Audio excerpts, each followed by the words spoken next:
Hey everyone, this is Kevin from Kevin's Microfleet. Today we're going to be taking a look at the Marvel Legends X-Men 97 Nightcrawler. We're going to take a look at the figure, we'll take a look at the accessories, the packaging, and we'll do some measurements. Let's go ahead and dive into the review. So here is the package. This thing looks really cool. I do like this larger package that they've got. This looks almost like a collector's card. It's got the actual character from the show in its cartoon form, as well as we obviously get the figure there. You get X-Men 97 there at the top, and then you get all of the characters that are actually in Series 1. It'd be cool if they actually changed that out for Series 2 so we get a chance to see those figures, but we will see them as we turn this around to the back. So there is the figure, and then all of the other figures that come in Series 2. And then there is the UPC if you want that. Let's go ahead and break this thing out of the box and see what it looks like.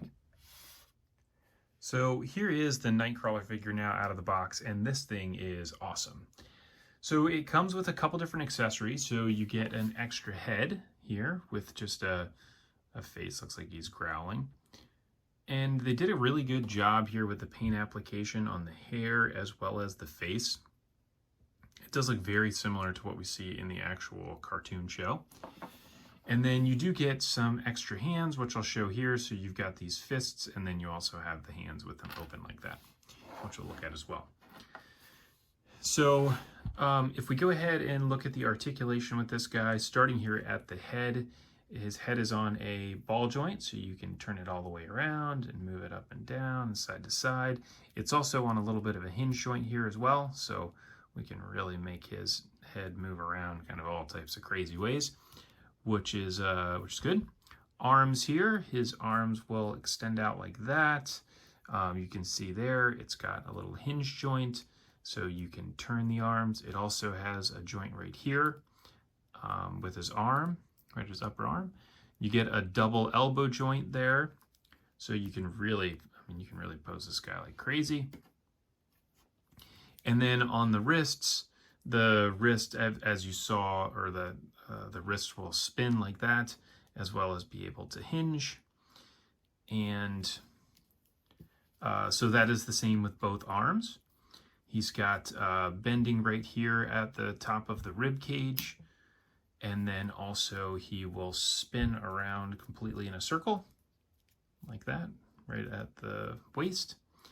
His legs are on a ball joint as well. You can see that. So you can put his legs all the way out there, almost to 90 degrees. There is a joint here at the top of the thigh, which can turn around. Double joint there on the knee. So you can really bend this all the way around like that. And then you also have the functions at the foot. So you can bend the foot forward like that. You can also turn it side to side, as that is also on a different type of joint. So to change out the head, which I was a little bit concerned with how hard it would be, it's very simple, super easy. Pop the head right off, and then you can go ahead and pop the new head back on. It does get to be kind of tricky as you're trying to put that on there, and there you go. And then to be able to change out the hands, relatively simple here too. Just yank that thing out. It's got like a little rib on there to be able to hold it in place. And so then we could put both of his fists in, and there we go. So now we've changed him out, and that only took about, I don't know, 15 seconds maybe to go ahead and change out his head. And then his tail does swing all the way around as well. This figure is really, really cool. I'm very excited to see that they're coming out with a 97 series. That is something I watched a lot as a kid and got me really excited about X-Men.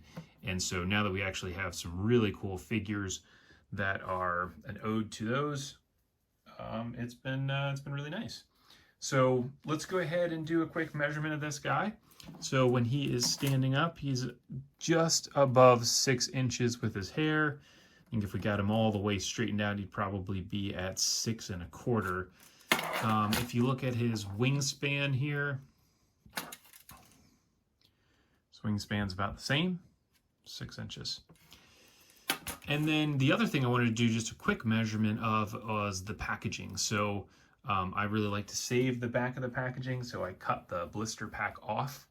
And so here is the box now with it actually off, which looks really nice. And this thing is really big again. So you're 11 inches from top to bottom, and then 8 1/4 from side to side. So overall, I would say this is a fantastic figure. I really love this line. I hope they continue with adding on more figures. If you like this, please go ahead and like and subscribe. There are some links to any of these figures you can find on Amazon in the Amazon storefront I have attached below. Thanks for tuning in. I look forward to catching everybody on the next review.